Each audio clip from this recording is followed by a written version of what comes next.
En esta ocasión tenemos el gusto y el honor de contar con la participación de distinguidos doctores y en este momento vamos a dar paso al foro 190 años de la incorporación de Chiapas al Pacto Federal.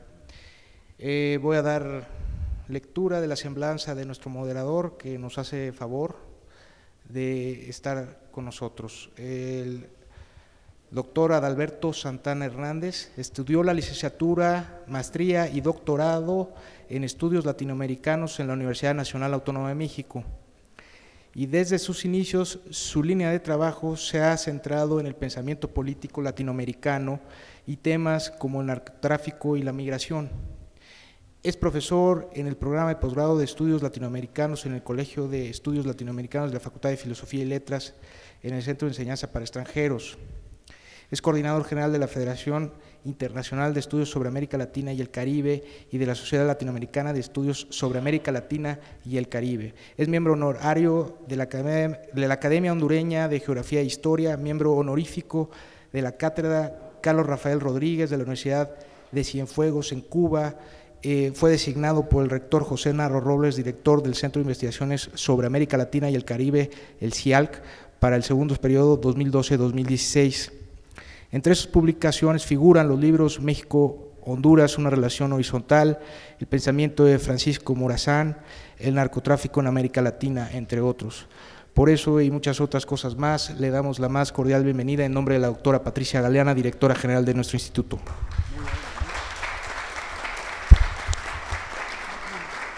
Sí, muchas gracias. Agradezco esta presentación, pero los que hay que presentar bien son a los dos ponentes, que son los que realmente van a sustentar. Yo más voy a ser moderador y haré algunas preguntas correspondientes. En primer lugar, quiero agradecer a la doctora Galeana, directora del Instituto Nacional de Estudios Históricos de las Revoluciones de México, darnos la oportunidad de tomar este tema del día de hoy, que son los 190 años de la incorporación de Chiapas al Pacto Federal, así identificada esta mesa redonda con estos dos ponentes. Y los dos participantes, voy a leer nada más algunos aspectos destacados de su obra que tienen que ver con esta historia centroamericana específicamente, y dentro de sus trabajos, de los que ellos han hecho, particularmente de la doctora Mónica Toussaint, quien es investigadora del Instituto Mora, pero que también es profesora de la Facultad de Filosofía y Letras en el Colegio de Estudios Latinoamericanos, así como en la Facultad de Ciencias Políticas y Sociales, y también de la misma Facultad de Filosofía y Letras, tanto en el posgrado como en la licenciatura, a su vez que es miembro del llamado Sistema Nacional de Investigadores y ha trabajado diversos temas sobre América Central, sobre los Estados Unidos, tanto en el siglo XIX y del siglo XX. Hay distintos trabajos que ella ha publicado, solamente haré referencia a algunos de ellos, entre los que destacan Antonio de Casa, La alegría de servir, publicado por la Secretaría de Relaciones Exteriores en 2009, y otro texto también que tiene mucho que ver con esta área centroamericana, que lleva por título La política exterior de Estados Unidos hacia Guatemala, 81-1885, por el mismo Instituto Mora. En el año 2000 fue publicado. Otro texto que también figura por la misma casa editorial es Guatemala, textos de su historia de Centroamérica y el Caribe. Y figuran también como coautora de otros trabajos como Vecindad y Diplomacia, Centroamérica en la política exterior mexicana, 1821-1988, también por la Secretaría de Relaciones Exteriores, e Historia de Relaciones Internacionales de México, 1821-2010, en el volumen 2, titulado Centroamérica, por la Cancillería también en el año 2011. Esto es en lo que respecta muy sintéticamente del gran trabajo que ha hecho la doctora Mónica Toussaint. Y en lo que corresponde al maestro Mario Vázquez Olivera, también es otro colega, y digo colega porque nosotros somos latinoamericanistas egresados del Colegio de Estudios Latinoamericanos y del posgrado en Estudios Latinoamericanos.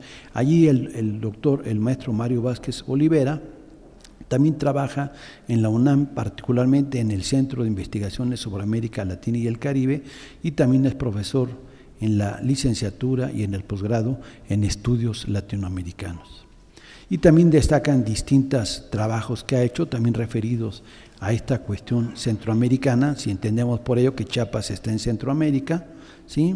Y participa en distintas actividades, por ejemplo, en el Consejo Consultivo del Acervo Histórico de la Secretaría de Relaciones Exteriores, y es miembro correspondiente de la Academia Salvadoreña de la Historia. Y de igual manera, una de sus obras más recientemente publicadas se titula El Imperio Mexicano y el Reino de Guatemala, proyecto político y campaña militar 1821-1823, y fue publicada en 2009. Podría seguir abundando, entre otros, quizá valdría la pena señalar que recibió el premio Francisco Javier Clavijero por el Instituto Nacional de Antropología e Historia en el año 2007. De tal manera que el maestro Mario Vázquez Olivera, igual que la doctora Mónica Toussaint, pues son unos expertos en la cuestión de lo que vamos a tratar hoy, y sus obras publicadas lo confirman, ¿sí? Sin más preámbulo, y ya para iniciarnos, pues vamos a darle la palabra entonces a la doctora Mónica Toussaint. No, ¿No? Va a hablar primero Mario Vázquez, porque vamos de acuerdo. a hacerlo de manera cronológica. Bueno, entonces le damos la palabra primero al maestro Mario Vázquez.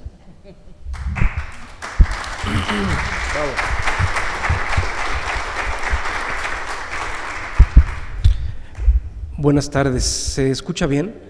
Es que les quiero pedir una disculpa, ando mal de la garganta, entonces voy a hablar un poco bajito. Media hora tenemos, ¿verdad? Para... Puedo hablar, preguntas, comentarios, tenemos un diálogo. Ok, bueno, el tema que nos convoca este día es la incorporación de Chiapas a la Federación Mexicana. 190 años, esto sucedió en 1824.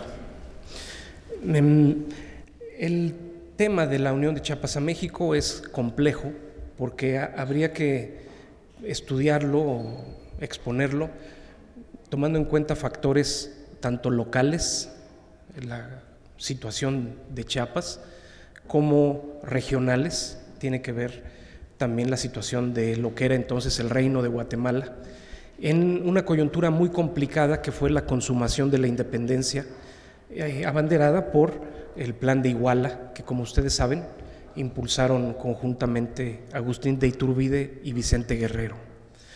Yo, por una cuestión de tiempo, voy a tocar ciertos aspectos con mayor detalle del tema. Otros voy a pasar un poquito más rápido. Si después hubiera alguna duda, podemos ampliar. Como es el conocimiento general, Chiapas era una provincia que formaba parte de la Audiencia o Capitanía General o Reino de Guatemala. Estamos hablando de un espacio territorial dentro de las posesiones españolas en América, que comprendía lo que actualmente sería desde Costa Rica hasta Chiapas. Eso era el Reino de Guatemala o Audiencia de Guatemala. Era parte del virreinato de la Nueva España.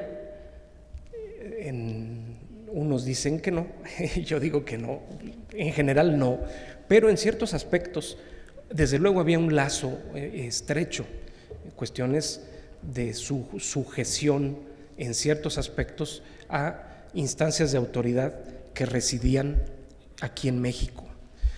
En tiempos de la dominación española esto no daba lugar a problemas. De repente había ciertos temas judiciales que se atendían aquí, ciertos temas de carácter jurisdiccional o de las órdenes religiosas, pero nunca eso fue un problema.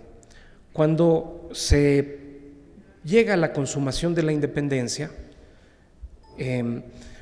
Sin embargo, se plantea dentro del proyecto independentista mexicano la posibilidad de incorporar las provincias de Centroamérica al naciente imperio mexicano. Agustín de Iturbide toma la iniciativa y hace una exhortación a las autoridades centroamericanas. Y precisamente quienes primero respondieron a esta exhortación fueron las autoridades de Chiapas. Luego, en cuanto recibieron la invitación a formar parte del nuevo país, los ayuntamientos de Chiapas se proclaman entusiastamente en favor del Plan de Iguala. Se podría abundar aquí, no lo voy a hacer, es tema que seguramente en muchas otras charlas se habrá visto en este instituto, sobre las características de este Plan de Iguala. ¿Se acuerdan ustedes? Es un proyecto monárquico, es un proyecto de establecer una monarquía constitucional, es un proyecto que concilia o que busca la conciliación entre las distintas facciones políticas que hasta entonces habían estado enfrentadas. Básicamente hay una alianza entre antiguos insurgentes y el ejército realista y autoridades hasta entonces coloniales. Esto es una parte del atractivo que tiene para los chiapanecos sumarse al plan. Esta idea de formar un país con todas estas cualidades. No solo a los chiapanecos, sino a muchos otros centroamericanos también les pareció lo más oportuno. En cambio, hubo otros que lo consideraron negativo. Había quienes no creían que un proyecto monárquico fuera lo mejor, otros, sobre todo en Guatemala, que no creían tampoco, no confiaban mucho en que un país tan grande pudiera ser lo más positivo en aquella coyuntura. Los chiapanecos, sin embargo, se mantienen y apoyan firmemente al proyecto imperial de Iturbide. Entonces, un poco a lo que quiero ir es a explicar por qué este entusiasmo entre los chiapanecos para apoyar al proyecto de Iturbide. Hecha una salvedad, cuando en 1823 el gobierno de Iturbide es defenestrado aquí en México, las autoridades de Centroamérica en general deciden separarse del imperio,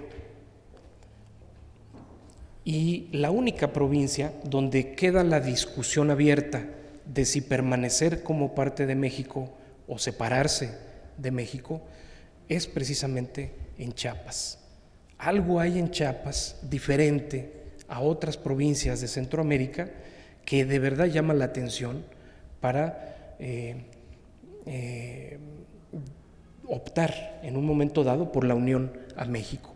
Para los chiapanecos este dilema de formar parte de México o quedarse con Centroamérica significaba una alteración a la larga tradición de su estatus.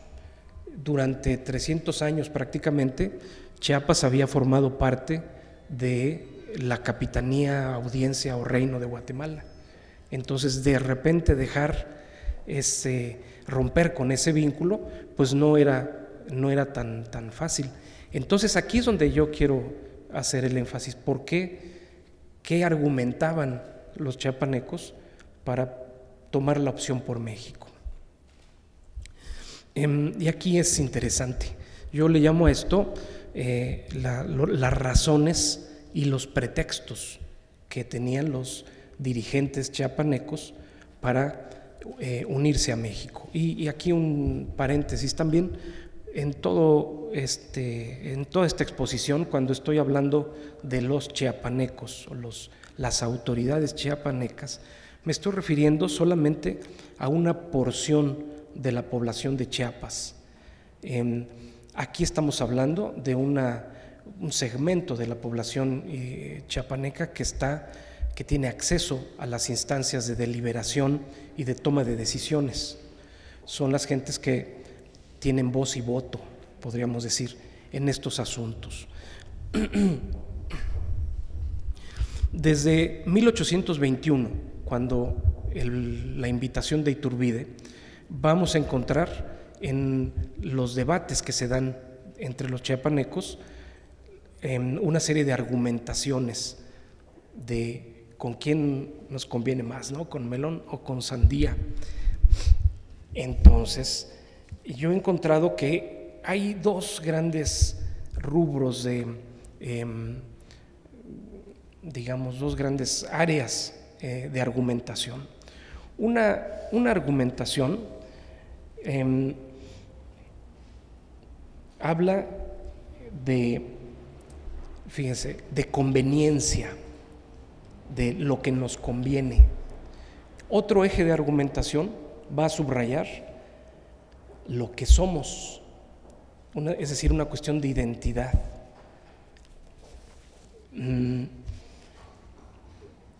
Hay otro campo digamos, de argumentos que, digamos, que es como la base desde donde se desarrollan estos otros ejes argumentativos, que también llama mucho la atención.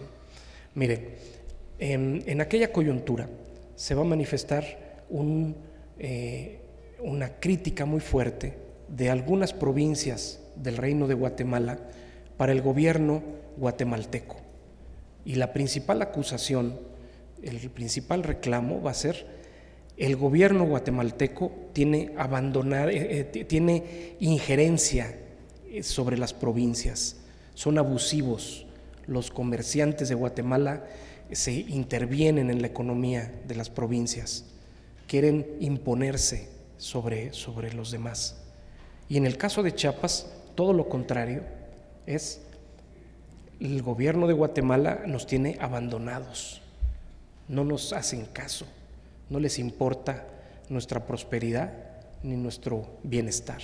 Ojo con estas argumentaciones, porque si ustedes se fijan a lo largo del tiempo y aún en el presente, hay ecos, ¿verdad?, de este tipo de argumentos. Es decir, la cosa de Chiapas siempre como una provincia marginal, lejana, sobre la que no se presta la debida atención por parte de las autoridades superiores.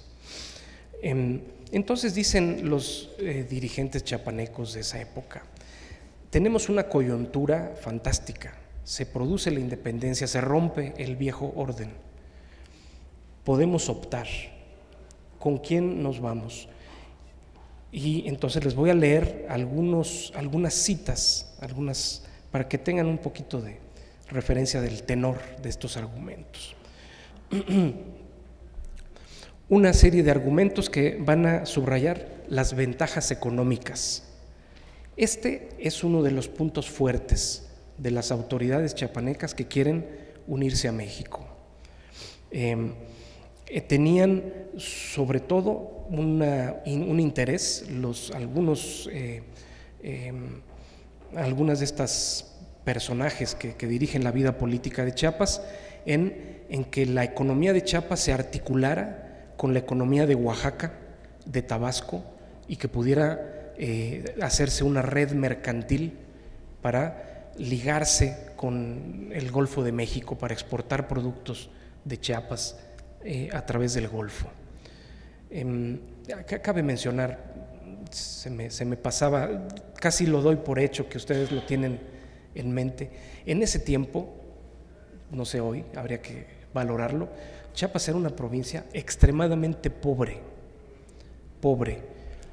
No existían rubros de producción destacados, no había productos de exportación, no había caminos prácticos. Chiapas no destacaba por nada en particular. No había oro, no había plata, no había productos agrícolas de alto valor, ¿sí? No, el cacao, resulta que el cacao ya se había dejado de producir a esas alturas. Había sido muy importante en el siglo XVI y XVII. Ya para entonces era una economía que había decaído, ¿verdad? Entonces, una apuesta importante de los chiapanecos es: vamos a reactivar la economía ligándonos a México. Otro punto de argumentación es la opulencia mexicana. Fíjense, decía el ayuntamiento de Comitán en 1821, dice: nosotros, comparados con nuestros hermanos opulentos de México, somos unos pobres. Por consiguiente, no será prudencia separarnos de ellos para perecer, pudiendo disfrutar unidos con ellos de sus grandes riquezas, pues haciendo una sola familia, el gobierno sería como un padre que a los hijos débiles y enfermos les da el mismo sustento que a los robustos y laboriosos. Es un lenguaje de la época. ¿Qué nos está diciendo? Esperamos de México este auxilio paternal. En concreto, México tiene plata, México tiene fama de ser rico, pues obviamente nos conviene estar con México.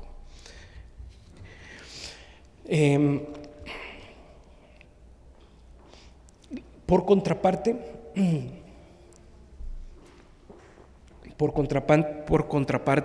se argumentaba la miseria centroamericana.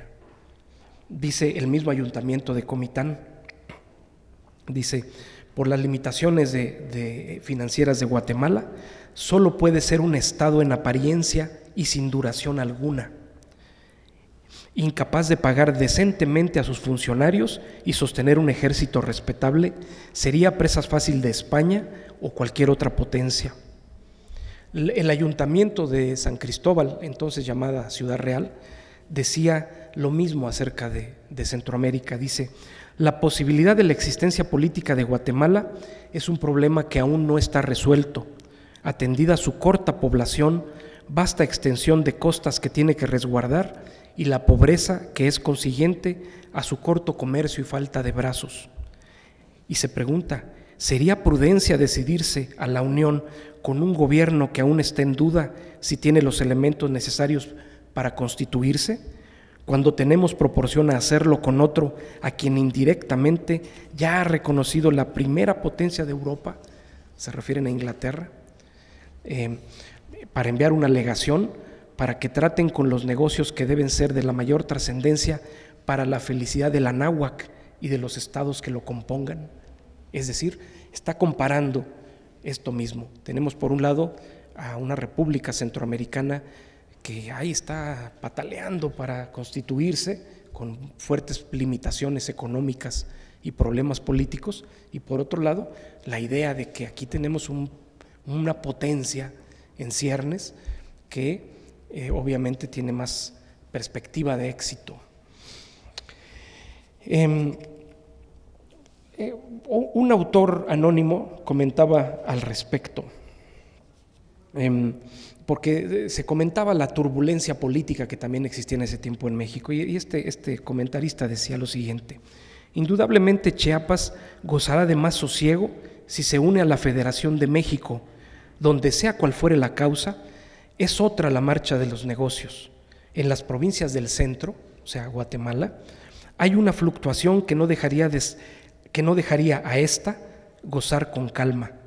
También la hay en México, pero los marinos dicen que en tiempo de tormenta hay más seguridad donde hay más madera. Esta frase me gusta mucho, ¿sí? Es decir, aquí tenemos dos barcos que están a ver cuál flota, ¿no? Estamos iniciando en medio de una tormenta la vida independiente, pero dicen, pues, de acá tenemos, como dice, donde hay más seguridad, donde hay más madera. En México le vemos más madera, en cambio Centroamérica, quién sabe. Pero también hay otros elementos, estos son elementos bastante simples, podríamos decir, ¿no? De conveniencia directa.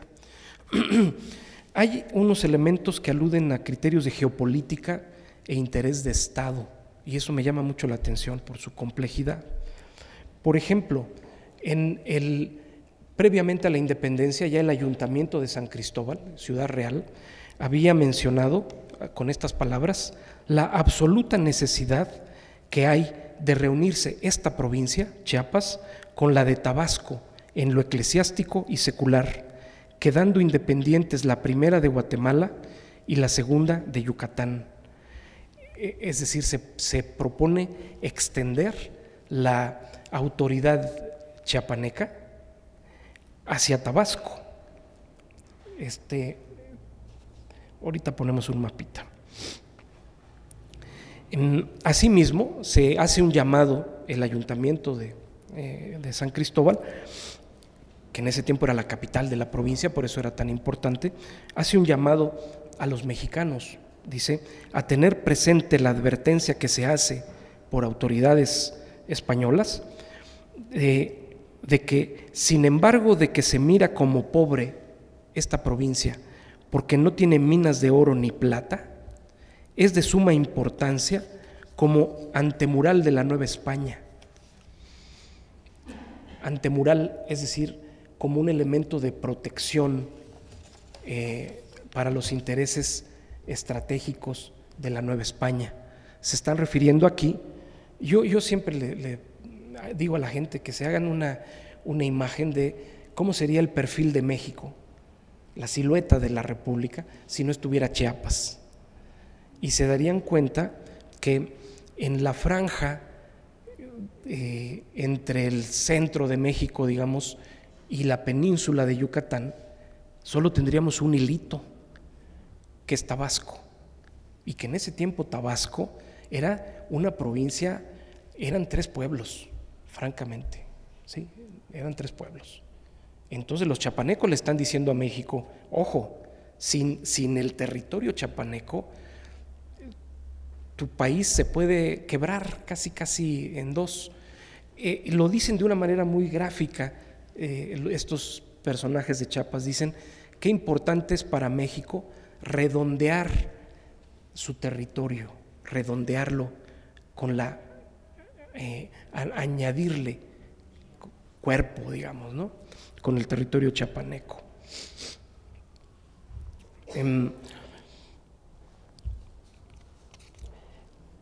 Estos motivos geopolíticos, a su vez, aunque son planteados por los chiapanecos, son retomados por dirigentes mexicanos, tanto Iturbide como los sucesores de Iturbide, el presidente Victoria, Lucas Alamán, personaje muy importante, y otros personajes tan importantes de esa época como Lorenzo de Zavala.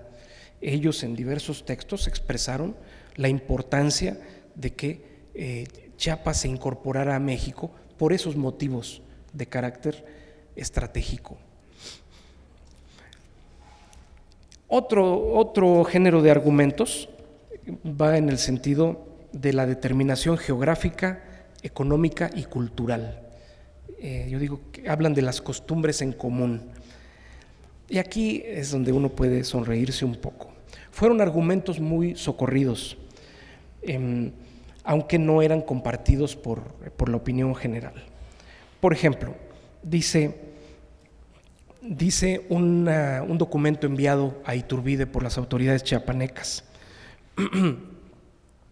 Las provincias de Puebla, Oaxaca y demás casi son iguales en uso y costumbres con la de Chiapas, y en ningún caso tiene parecido esta con Guatemala. Esta frase me parece a mí simpaticísima, ¿no? Porque aún hoy existe una idea bastante prejuiciosa y, en mi opinión, equivocada, cuando es común referirnos entre nosotros mexicanos, decir, ¿y cómo es Chiapas? Ah, pues se parece a Guatemala, es más parecido a Guatemala que a México. No sé si hay chapanecos aquí, yo por experiencia propia sé que eso a los chapanecos no nos parece, ¿verdad? No, y no es una cuestión de odio ni de resentimiento, no, es simplemente una cuestión objetiva.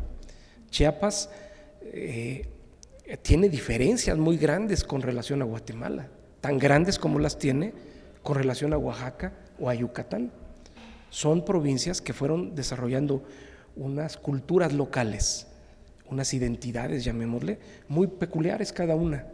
Entonces, eso es tan inexacto como lo que está diciendo este documento, ¿verdad? Que dice, nosotros somos iguales que Puebla, iguales que Tabasco. Pues tampoco, ¿no? Pero eso habla de esta intención de parecerse, de querer ser, de querer encontrar todos aquellos elementos de semejanza con México. Dice un personaje muy importante de esta época, el presbítero Guillén,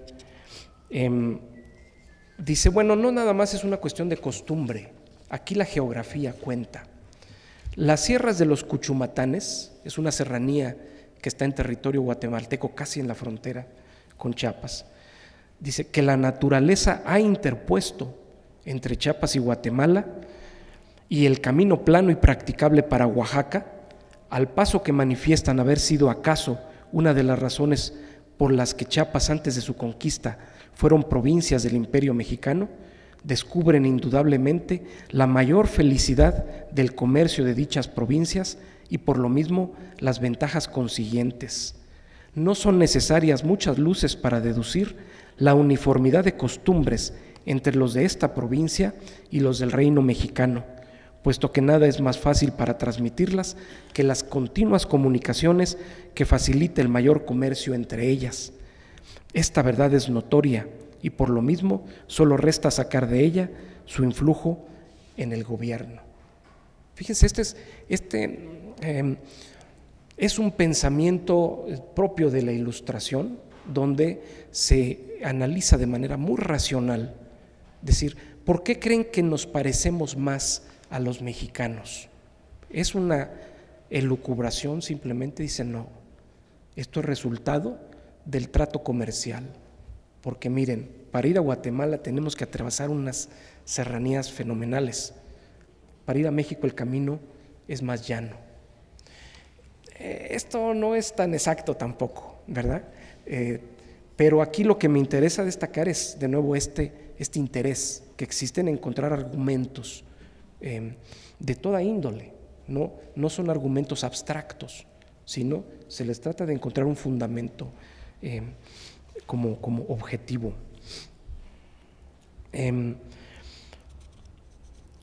Esta misma idea, fíjense cómo es planteada por diputados de Chiapas en el Congreso mexicano.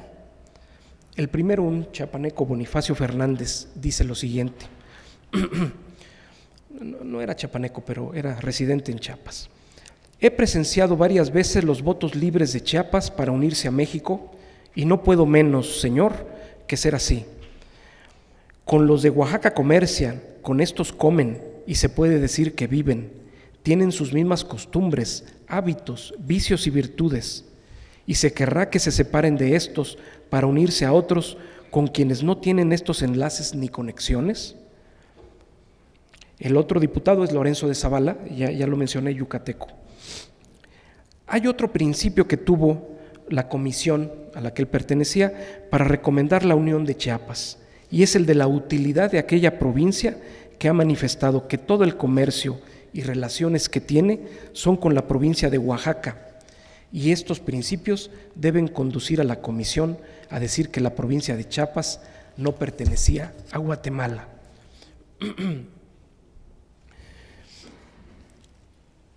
Aquí se combinan estos dos elementos, ¿no? La conveniencia, la uniformidad de costumbres, como decían, y el tema de los votos libres. Y es en unos breves minutos, si me permite el moderador, con lo que quiero concluir.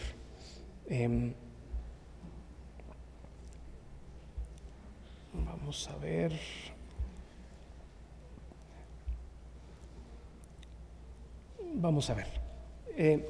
Cuando es derrocado Iturbide, los chiapanecos se ven en el dilema que yo ya les mencioné. Se forma una junta con representantes, miren, les voy a enseñar un mapita. Este es un mapita de Chiapas. Esas son circunscripciones, esas rayitas marcan divisiones político-administrativas, que en esa época se llamaban partidos o distritos. Dentro de cada uno de esos distritos hay distintos ayuntamientos.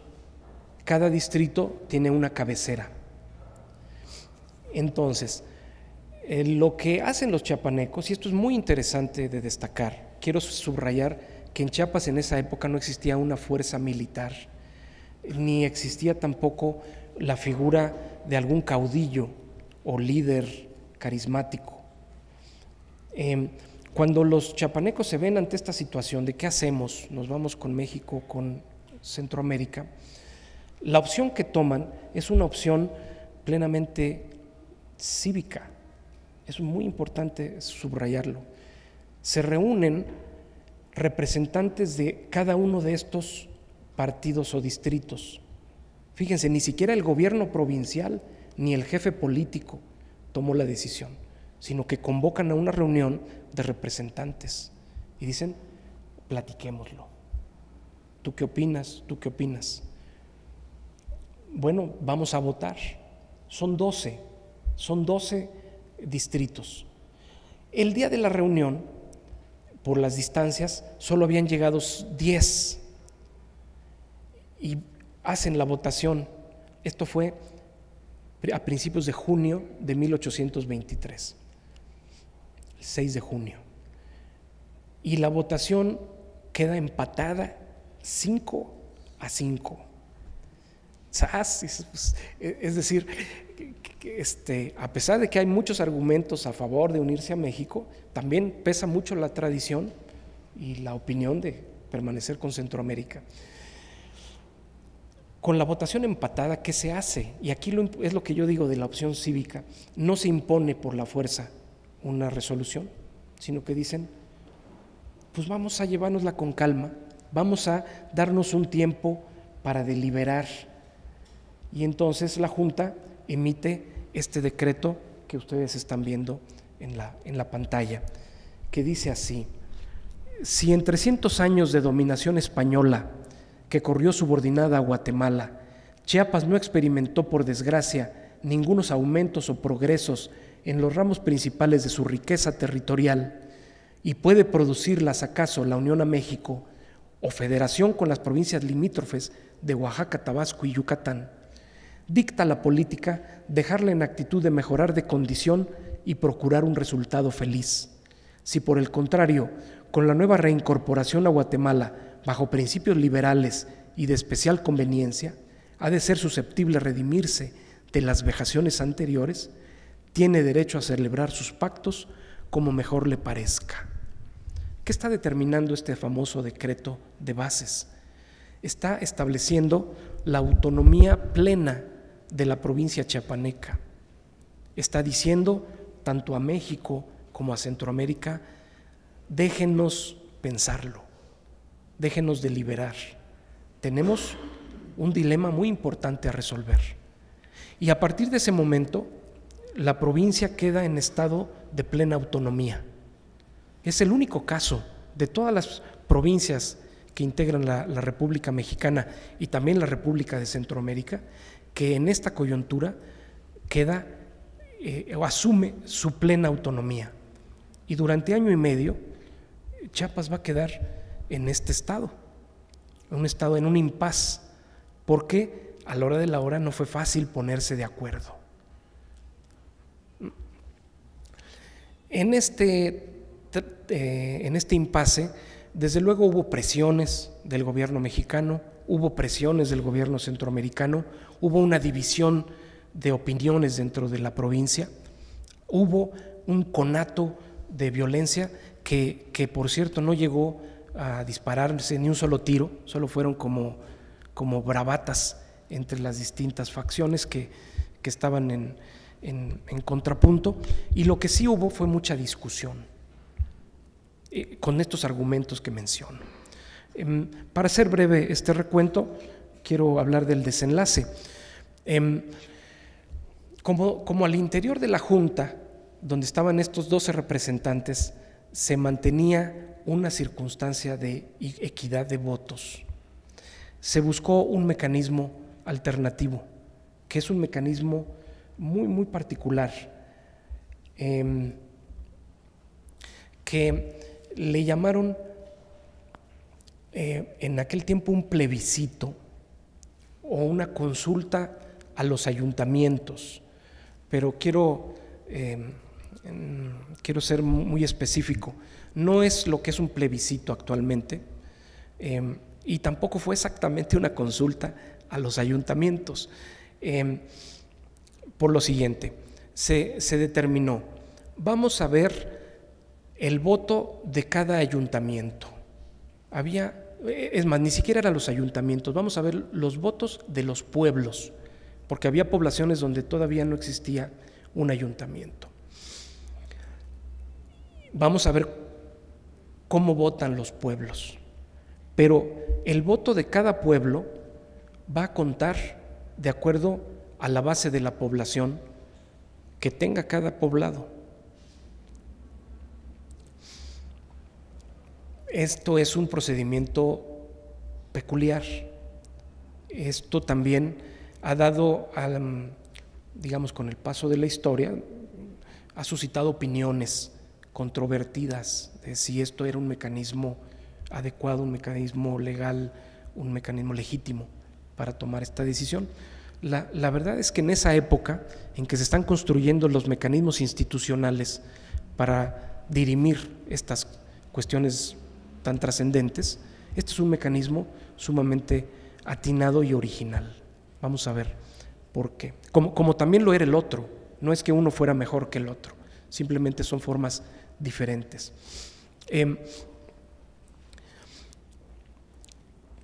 Si se hubiera tomado en consideración el mecanismo anterior, es decir, que cada distrito de esos 12 distritos votara y su voto fuera 1, el resultado hubiera sido favorable a la Unión a Centroamérica. Este es el esquema de esa votación. Fíjense, de Tapachula, Tonalá por Centroamérica, Tuxtla por Centroamérica, Ixtacomitán por Centroamérica, con 4, Palenque por Centroamérica. Y tenemos el caso de dos distritos, Tila y Ocosingo, que sus autoridades dijeron, pues aquí nos lavamos las manos, nos declaramos de una manera muy chistosa, porque decían, nosotros confiamos plenamente en la Junta, lo que decida la Junta. Pues si la Junta les está pidiendo su opinión para normar un criterio, ¿no?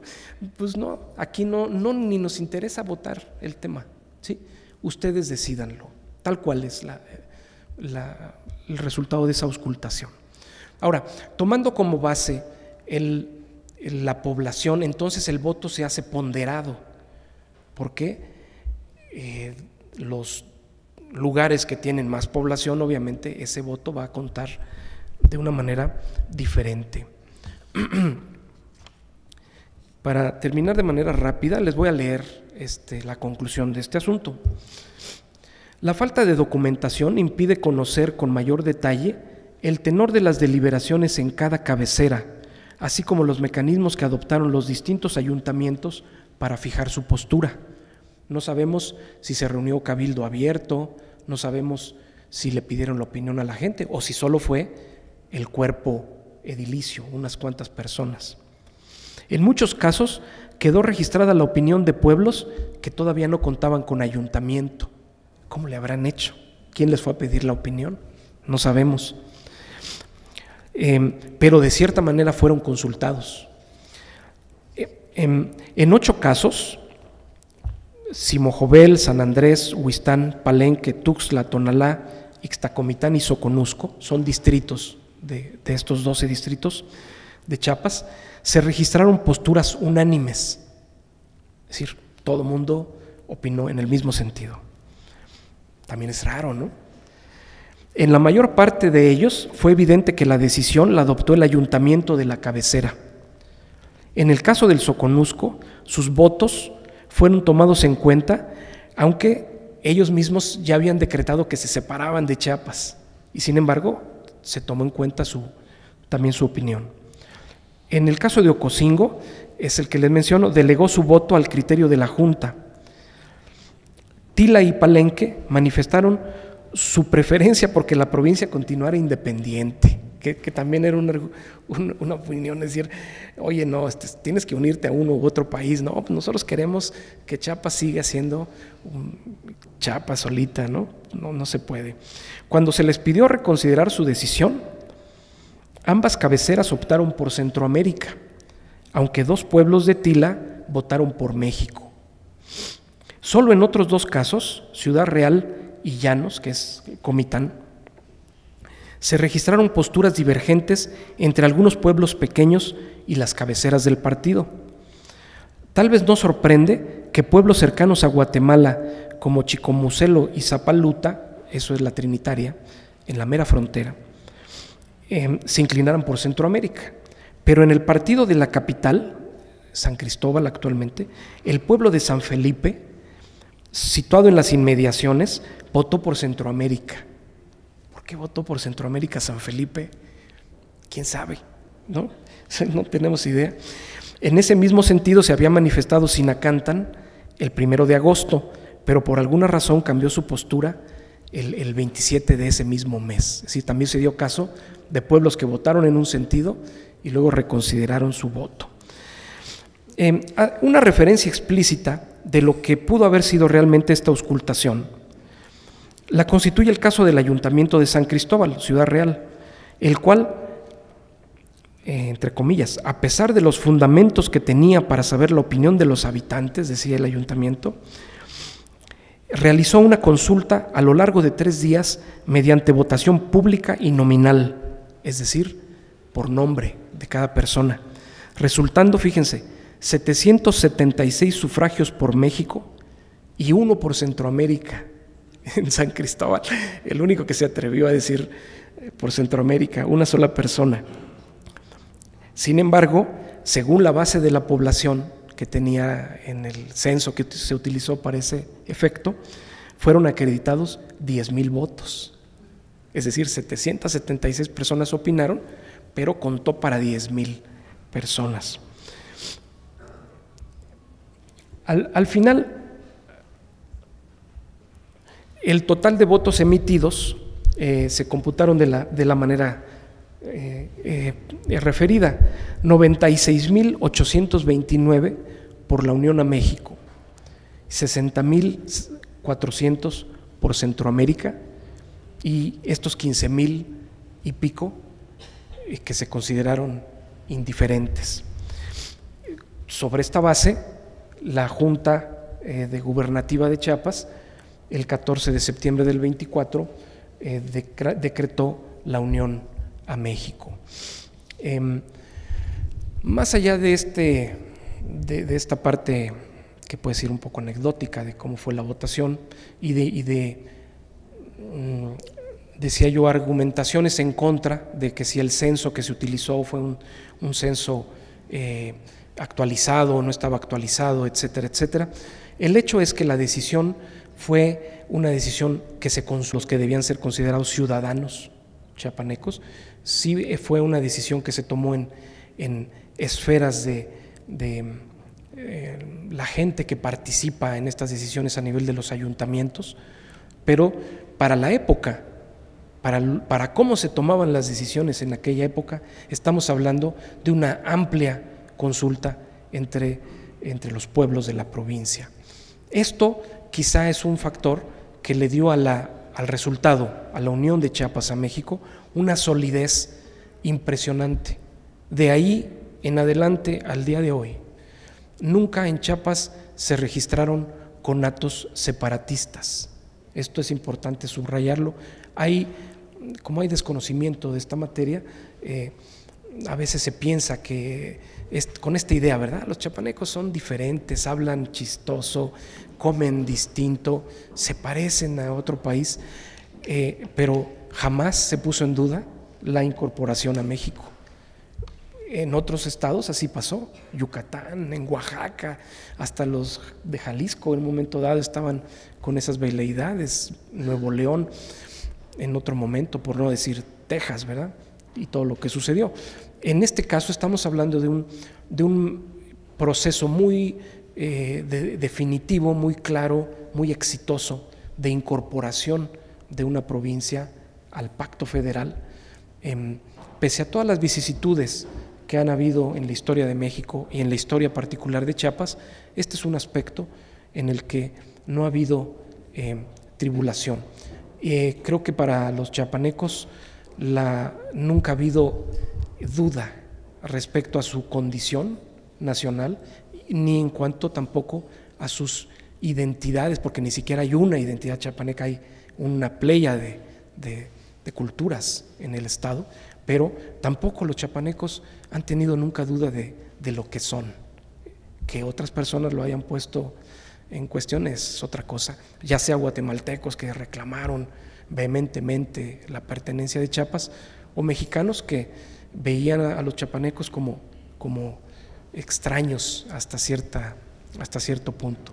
Este es el caso, se trata de un proceso que debe ser conocido en estos términos. Me parece muy importante que se difunda y en Chiapas, no me dejarán mentir, estas son fechas en que en las escuelas, en las conmemoraciones cívicas, en el radio, en la televisión, este tema está puesto con plumón amarillo, ¿verdad? En nosotros, hasta hace muy poco, por ejemplo, el tema no aparecía en los libros de texto. Les comento esto, yo fui redactor del libro de texto de primaria vigente. Antes de eso no estaba el tema de que se había incorporado Chiapas a la República como un elemento muy importante de la conformación territorial, política e identitaria de nuestra nación. Con esto termino, muchas gracias.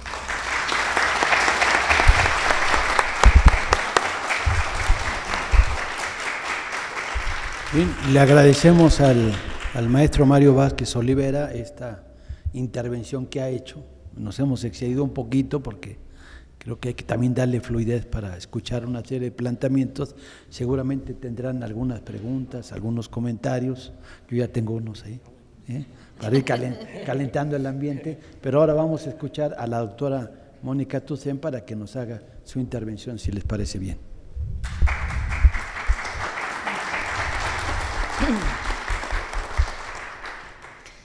Muy buenas tardes, muchas gracias por estar aquí y muchas gracias a la doctora Galeana y al INERM por esta invitación.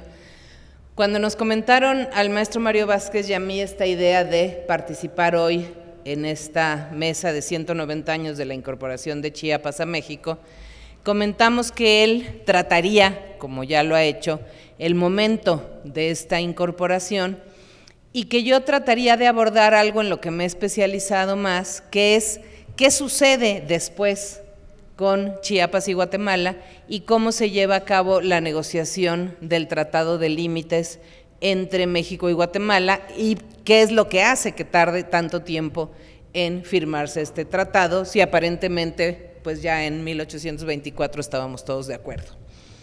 Quiero empezar diciendo que precisamente las relaciones diplomáticas entre México y Guatemala van a tener su origen en este momento que ha reseñado el maestro Vázquez tan atinadamente, y que la definición de límites entre ambos países se mantiene como una asignatura pendiente a lo largo de casi todo el siglo XIX, y el Tratado de Límites se firma hasta 1882, después de todo un proceso de negociaciones que una buena parte de este proceso se lleva a cabo en Washington. Es un poco lo que comentaba hace un momento el maestro Vázquez. Estamos hablando de Chiapas, pero tiene que ver con el país en su conjunto, tiene que ver con el mundo, con la región, y es por eso que, ya explicaremos por qué, una parte de las negociaciones se llevan a cabo en Washington. ¿Y quiénes son los personajes que juegan un papel fundamental en estas negociaciones? Por un lado, el presidente de Guatemala, Justo Rufino Barrios, que era el caudillo liberal por excelencia, y por otro lado, el ministro plenipotenciario de México en Washington, don Matías Romero. Hay 4 momentos que definen el proceso de estas relaciones diplomáticas a lo largo del siglo XIX. Un primer momento es este plebiscito de 1824, que ya ha comentado el maestro Vázquez. Otro punto es la invasión que hace Santana al Soconusco en 1842 y el proceso de anexión del territorio, porque en el plebiscito de 1824 lo que se queda pendiente es qué pasa con el Soconusco. Se decide dejarlo, como diríamos ahora, en stand-by, en proceso de veremos después qué hacemos con él, y conforme se desarrolla la Federación Centroamericana de los años, mitad de los años 20 a los 40, lo del Soconusco queda pendiente. En el momento en que cae la Federación Centroamericana, se dan una serie de condiciones por las cuales Santa Anna invade el Soconusco y anexa el territorio a México. En 1853 es un tercer momento en el cual se pretende que el gobierno mexicano otorgue una indemnización económica a los guatemaltecos, pero los mexicanos dicen no tenemos por qué indemnizar si Chiapas es nuestro de manera legítima. Y por último, un momento previo al Tratado de Límites, pero que es muy, muy importante, es la firma de una convención preliminar sobre límites entre México y Guatemala en 1877, la cual buscaba sobre todo hacer un estudio territorial de estos posibles límites y hacerlo de manera amistosa. El tema aquí siempre fue, o sea, ¿por qué no se podían poner de acuerdo México y Guatemala? Simplemente, digamos, por dónde pasa la línea divisoria. El tema era que Guatemala seguía sosteniendo la necesidad de discutir la soberanía sobre Chiapas y el Soconusco, es decir, cuál de los dos países tenía los derechos soberanos sobre estos territorios. Y en cambio México decía, la soberanía ya no la vamos a discutir, ya son de México y lo único que vamos a discutir es por dónde pasa la línea. Y eran dos planteamientos muy, muy distintos. Les digo, de alguna manera se había quedado como una cuestión pendiente con ciertos momentos, ciertos atisbos de acercamiento, pero finalmente es la década de los 80 cuando este presidente guatemalteco, Justo Rufino Barrios, saca a relucir nuevamente el asunto, pide a México la devolución de Chiapas y el Soconusco con una intención muy importante. Así como les relataba brevemente que había existido una Federación Centroamericana de 1823 a fines de los años 30, principios de los 40, hay a lo largo del siglo XIX sucesivos intentos de revivir esta Unión Centroamericana, intentos que van fracasando por distintas razones. Pero en los años 80 el presidente Justo Rufino Barrios quiere revivir esta idea de la Unión Centroamericana, una Unión Centroamericana encabezada por Guatemala, y para ellos es muy importante pensar que si su territorio es más grande, tienen mayores posibilidades de vencer a quienes se opongan a esta idea de federación y lograr triunfar en este proyecto. Sin embargo, el presidente Justo Rufino Barrios se da cuenta de la disparidad de poder militar, económico, político, etcétera, que hay entre México y Guatemala, y plantea una cuestión que es muy importante, y es que ellos piden que sea el gobierno de Estados Unidos que funja como mediador en la disputa de límites entre México y Guatemala. Aquí es algo que yo siempre relato mucho en mis clases, les digo que somos un poco la historia de siempre buscar a un hermano mayor. Ya Mario comentaba esta idea de cómo se ve a México de pronto como un hermano mayor, y en distintos momentos de la historia de los países centroamericanos se ve a Estados Unidos como ese hermano mayor o esa autoridad que puede sacarlos de ciertos problemas, y este es el caso. Además de este elemento importante que se da en el proceso de negociación de los límites, que es un elemento particular, la presencia de un país, además no cualquier país, sino un país como Estados Unidos, que no es el Estados Unidos de ahora, pero bueno, tenía un peso importante en ese momento, ya había salido de la guerra civil, se estaba consolidando con un poderío económico importante, pero además hay otro elemento que es fundamental en esta negociación, y es que tanto Matías Romero como Justo Rufino Barrios tenían propiedades en la frontera. Es decir, no era una acción desinteresada de cada uno de ellos, que estuvieran pensando solo en el interés de sus países, en el interés nacional, sino que ellos tenían intereses particulares en esta negociación. Y eso es algo que también hay que tomar en cuenta. ¿Cómo llegamos a entender estos intereses? Hay que ver un poquito los años previos a la firma. Por un lado, bueno, Matías Romero había tenido una serie de cargos públicos en distintas administraciones, con Juárez, con Díaz, etcétera. Fue secretario de Hacienda varias veces, pero una de sus preocupaciones fundamentales era la necesidad de aprovechar las riquezas nacionales y concentrar los esfuerzos en una región, y de ahí extenderse a todo el territorio. Era una especie, lo que diríamos ahora, de un programa piloto. Vamos a promover el desarrollo en una región y de ahí lo extendemos a todo el país. Y por eso él empieza a estudiar, porque Matías Romero era una persona muy acuciosa, recorre el país para conocer dónde podía hacer este experimento de promover el desarrollo nacional, y elige el Soconusco. Y él se declara admirador de la riqueza del Soconusco, y todavía como secretario de Hacienda entre 1868 y 72, lo que hace es, desde la Secretaría, promover acciones para desarrollar el Soconusco.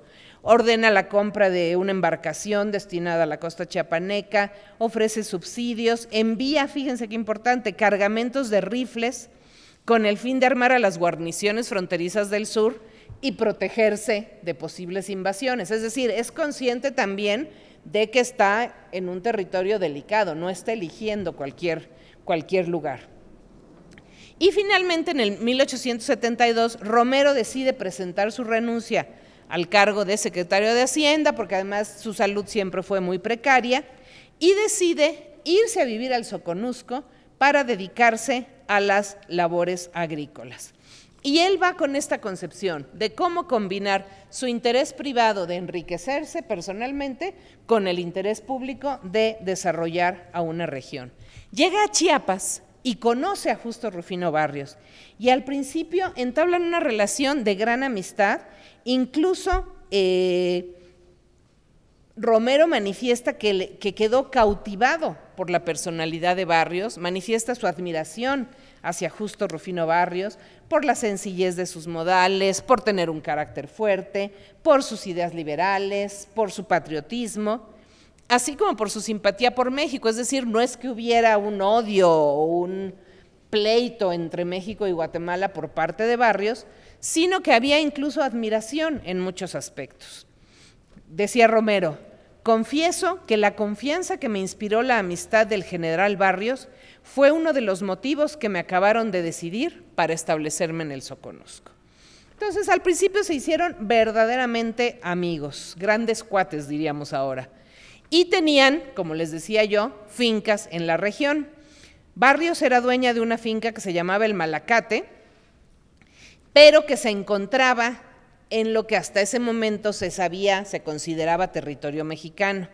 Y en esa finca del Malacate, fíjense qué importante, se habían reunido los liberales guatemaltecos para organizar la revolución liberal en Guatemala. ¿Sí? Ahí había sido como su centro de reunión. Y fue hasta después del Tratado de Límites que esa finca pasó a territorio guatemalteco, ¿sí? Pero en ese momento todavía estaba en territorio mexicano. Y es más, eran tan amigos que Barrios se la ofreció en venta a Romero en varias ocasiones, pero finalmente el trato no se llevó a cabo y se decidió conservarla. Romero, por ejemplo, le propuso a Barrios que se asociaran para producir café en la región, que no cada quien produjera en sus fincas, sino que hicieran una sociedad, e incluso Barrios intercedía ante las autoridades en algún momento cuando se dieron cuenta que había un plan para asesinar a Barrios, y Romero intercedió para que se capturara a quienes estaban planeando asesinarlo. Es decir, había una relación verdaderamente estrecha. Romero elaboró también un proyecto para impulsar la construcción de ferrocarriles, como ya se hacía en México, y ayudó a Barrios a redactar 2 decretos relativos a la tolerancia religiosa. Es decir, compartían problemas y necesidades y se apoyaban. Esto es muy importante porque en el momento en que eran amigos se veía con muy buenos ojos. Tiempo después, ahorita vamos a explicar por qué, la relación se deteriora y Barrios acusa a Romero de querer inmiscuirse en los asuntos internos de Guatemala.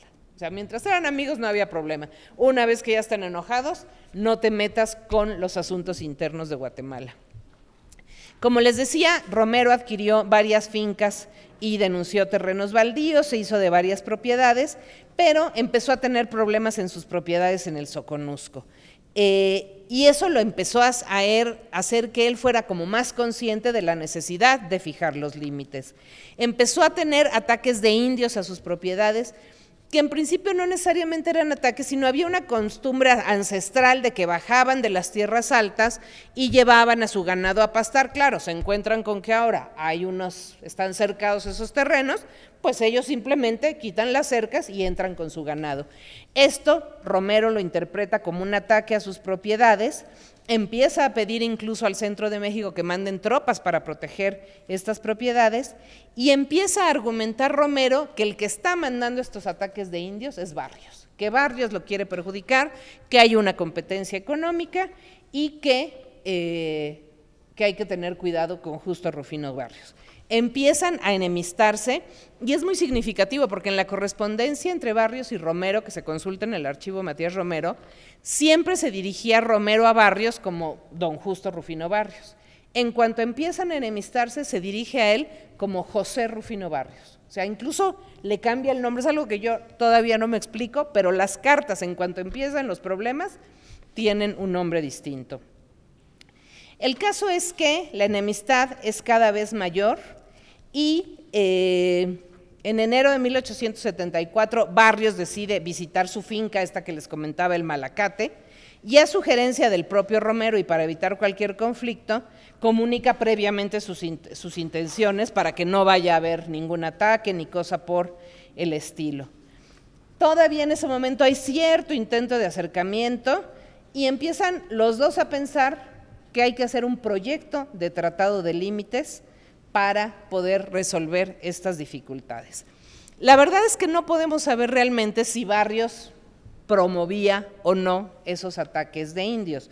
Como les decía, finalmente lo que pasa es que eran costumbres que se tenían ya de décadas y tiempos anteriores, y por otro lado, lo que pasaba cuando venían los indios que bajaban de las tierras altas de Guatemala es que Matías Romero les insistía, esto es México, esto es territorio mexicano. Entonces sí se empezaba a generar una fricción muy grande, no conseguía Romero con esta actitud que respetaran sus propiedades y llega un momento a mediados de 1874 que alrededor de 200 indios invaden el Cafetal Juárez, que era propiedad de Romero, y destruyen de manera bastante severa las propiedades de Romero. Romero tiene que invertir nuevos recursos, pero él llega un momento en que dice, si Barrios me está atacando, lo denuncia a Barrios y denuncia a los indios que destruyeron sus propiedades con las autoridades guatemaltecas, digamos, de la zona de San Marcos, pero realmente no logra nada y Romero mismo en sus cartas empieza a decir que él ya tiene miedo de quedarse ahí. Y en 1875 decide abandonar al Soconusco por temor a perder la vida por orden de Barrios, tal cual lo escribe Romero en una carta. En ese momento el presidente guatemalteco ordena a su representante en México que entregue una nota formal al ministro de Relaciones Exteriores quejándose de Romero y denunciándolo como una amenaza a las relaciones entre ambos países. En nombre de Barrios, acusan a Romero de alentar estos problemas en la frontera y amenazan diciendo, si hay algún conflicto, los guatemaltecos nos veremos en la obligación de responder y defender nuestro territorio. Y lo que hace Barrios es que empieza a mandar a los diarios mexicanos correspondencias espontáneas, les llamaban, acerca de las fechorías que realizaba Romero en la frontera, y en los periódicos guatemaltecos se comienza a hablar de la maligna influencia con que Matías Romero dirige la prensa chiapaneca. Es decir, el pleito en verdad era grande. ¿Cómo entra entonces Estados Unidos a escena? Como decíamos, va a ser Barrios quien recurra a la mediación norteamericana, pero ¿qué pasaba en ese momento en Estados Unidos? En 1880 el Partido Republicano estaba en el poder, pero estaba muy dividido. Había una fracción que encabezaba un personaje de nombre James Blaine, que fue el promotor del panamericanismo en esa época, y el otro personaje que encabezaba la otra fracción era Ulysses Grant, el general de la guerra civil. Blaine era la fracción reformadora que atacaba las prácticas corruptas en el partido, y Grant era parte del grupo bastante corrupto dentro de este partido republicano. Y lo que hacen es que para poder ganar las elecciones, hacen lo que los gringos llaman estas fórmulas de compromiso, de que ponen a un representante de una fracción y de la otra, pero ponen una sólida fórmula en el Partido Republicano que los lleva a la presidencia. Y en ese momento la presidencia la obtuvo James Garfield, que era amigo de Blaine, y el vicepresidente era Chester Arthur, amigo del general Grant. Y a Blaine lo nombran secretario de Estado. Blaine además tenía muchísima experiencia, había estado 20 años en el Congreso, tenía experiencia en asuntos exteriores, tenía muchísimo conocimiento de los problemas de Estados Unidos, y por eso mismo empieza a hacerse cargo del Departamento de Estado de una manera muy enérgica, con propuestas, diciendo que las cosas tienen que cambiar, que lo importante en Estados Unidos es el expansionismo y que hay que tener paz en América para lograr expandirse económicamente, extender el comercio, incrementar el prestigio de Estados Unidos, etcétera. Y Blaine habla todo el tiempo de que Estados Unidos tienen una superioridad moral y política, desprecia mucho a los habitantes de América Latina, y su meta fundamental como secretario de Estado es consolidar la hegemonía de Estados Unidos en el continente. Y lo que dice Blaine es que Estados Unidos debe ser respetado por las demás potencias gracias al fortalecimiento de sus intereses en Latinoamérica. ¿Qué es lo que sucede? Como decíamos, Justo Rufino Barrios pide a México que devuelva Chiapas y el Soconusco para desarrollar su campaña de Unión Centroamericana. México dice que no, y entonces Barrios solicita la mediación de Estados Unidos.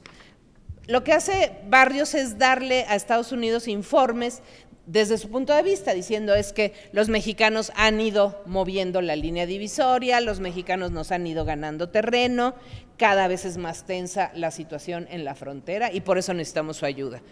México, en particular el secretario de Relaciones Exteriores, Ignacio Mariscal, dice, no, lo que están contando los guatemaltecos no es real, esa versión no es la correcta, son ellos los que están generando problemas en la frontera, Matías Romero ya sufrió estos problemas, y lo que dice México desde el principio, en palabras de su secretario de Relaciones, es, nosotros no queremos que interfieran terceros, esto lo tenemos que resolver entre las partes, porque además se dan cuenta que frente a Guatemala, pues México es mucho más poderoso.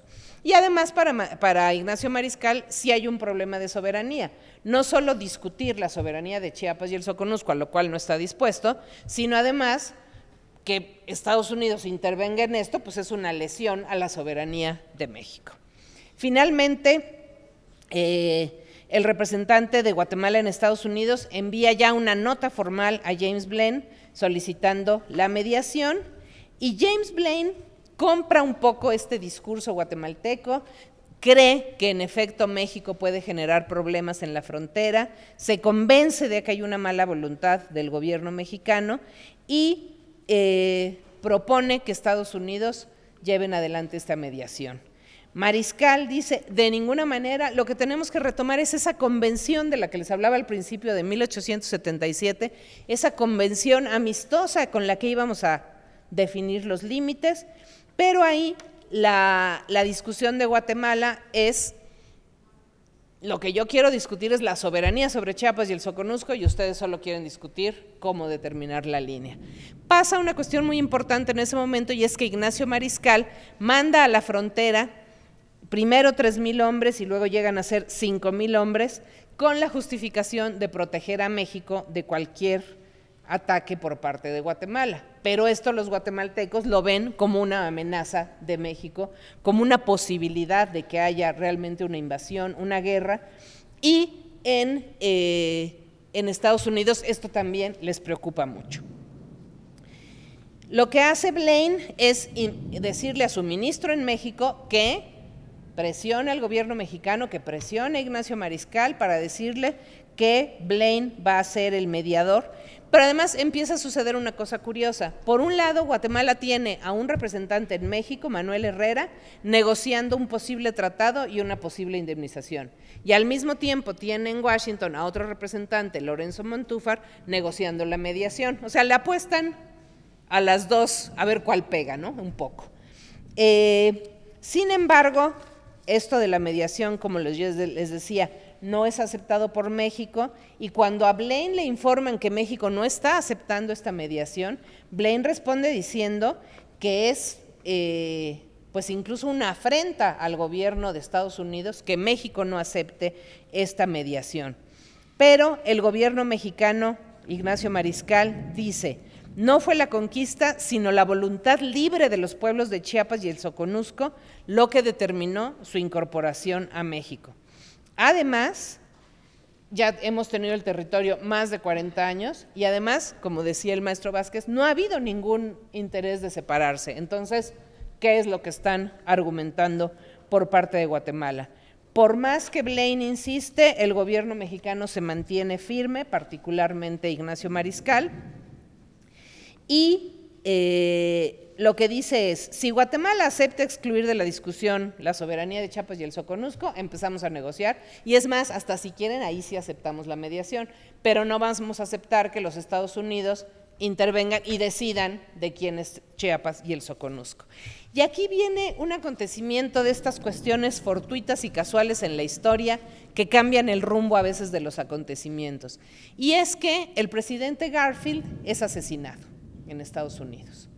Sube como presidente el que era vicepresidente, Chester Arthur, el amigo del general Grant, y lo primero que hacen es destituir al secretario de Estado Blaine. ¿Esto qué es lo que hacen los hechos? Esto es algo que va a beneficiar a México de manera indirecta, porque el nuevo secretario que sube como secretario de Estado es una persona de más edad, muy conservadora, que no quiere embarcarse en aventuras diplomáticas extremas, que no quiere ofender a los gobiernos de América y que tiene el siguiente lema: en caso de duda es mejor no hacer nada. Entonces, claro, es un secretario de Estado mucho más acorde con la tradición de lo que había sido hasta entonces el Departamento de Estado. Blaine había roto esa tradición del Departamento de Estado mucho más conservador, vuelve a ser un secretario de Estado mucho más seguro, y las cosas que había hecho Blaine de tratar de mediar en la Guerra del Pacífico y en este conflicto con Guatemala, lo que hace Frelinghuysen es dar marcha atrás y decir: nosotros no vamos a comprar pleitos ajenos y nosotros solo aceptaríamos ser mediadores si los dos países lo piden. Si lo pide Guatemala y lo pide México. Si no es así, no aceptamos. Y entonces lo que sucede, vamos a bailar, lo que sucede es que esta cuestión fortuita del asesinato del presidente de Estados Unidos beneficia a México y la mediación se viene abajo. Cuando Matías Romero es enviado a Washington, se encuentra ya con esta nueva situación, él le informa al secretario de Estado Frelinghuysen que México sigue fiel a la Convención de 1877, que no están de acuerdo con la mediación y que además no están de acuerdo con esta situación de que la negociación se dé en los dos lugares, en México y en Washington al mismo tiempo, que esa es una inconsistencia por parte de los guatemaltecos, porque además el representante en México dice: no, ya, el gobierno mexicano está a punto de aceptar el tratado. Y el representante en Washington dice: no, ya, Matías Romero está a punto de aceptar la mediación. Y la verdad es que ninguna de las dos cosas es cierta.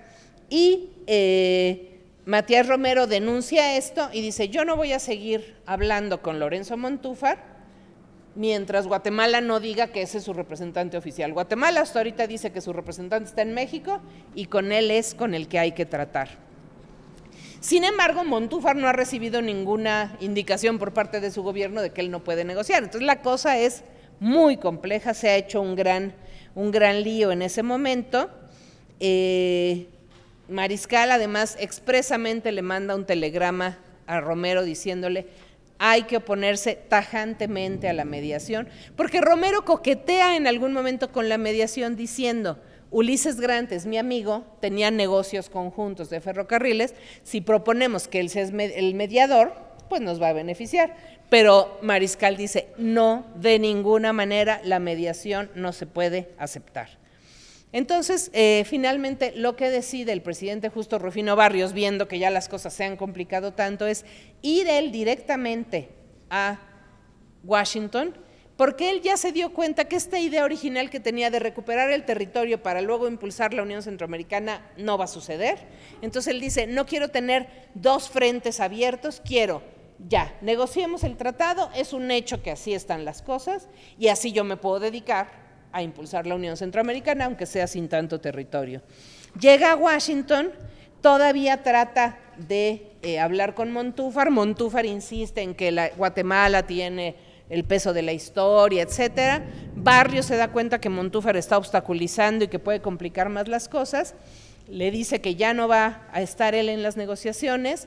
Montúfar se enoja muchísimo, se va a Nueva York, después se va exiliado a Costa Rica y desde ahí escribe una carta a Justo Rufino Barrios presentándole su renuncia y diciendo que lo que Barrios está haciendo en Washington, un simple labriego podría haberlo hecho. O sea, es así como decepción absoluta de Barrios y además descalificación total de lo que está haciendo. Pero finalmente en julio de 1882, Matías Romero y Barrios empiezan a negociar, llegan a firmar lo que se llaman los preliminares del Tratado de Límites. Todavía Barrios trata de ver si no hay manera de recuperar algo, pero bueno, se da cuenta que esto es caso perdido y finalmente, como les digo, firman estos preliminares el 12 de agosto de 1882 y el Tratado de Límites se firma el 27 de septiembre de 1882 en la Ciudad de México, por medio del cual queda fijada la línea divisoria y se reconocen los derechos soberanos de México sobre Chiapas y el Soconusco. Y es interesante de que, bueno, a pesar de que obviamente se firma en septiembre, pasan 13 años en que se va a hacer todo el estudio técnico y toda ya la delimitación física de esta línea fronteriza. Va a haber momentos fuertes de tensión, muchas veces se va a pedir de nueva cuenta la mediación de Estados Unidos, pero esto nunca llega a suceder. Realmente es un proceso bastante complicado con los ingenieros de la época, pero finalmente se logra ya establecer los límites físicos entre México y Guatemala. A Justo Rufino Barrios lo llama el Congreso de Guatemala a que explique por qué cedió ante los reclamos de México, porque hay mucha gente, no solo Montúfar, hay mucha gente que está muy enojada por esto, porque ha habido décadas de reclamación y de pronto ya Barrios estuvo de acuerdo. Y sus argumentos son dos básicamente. Uno es que esto ya era una cuestión de hecho desde hacía tanto tiempo, y dos, que es el que mencionaba Mario Vázquez hace un rato, que nunca en todo ese proceso había habido un intento separatista. Entonces, que era claro que Chiapas y el Soconusco querían estar del lado de México. Con esto termino. Muchas gracias.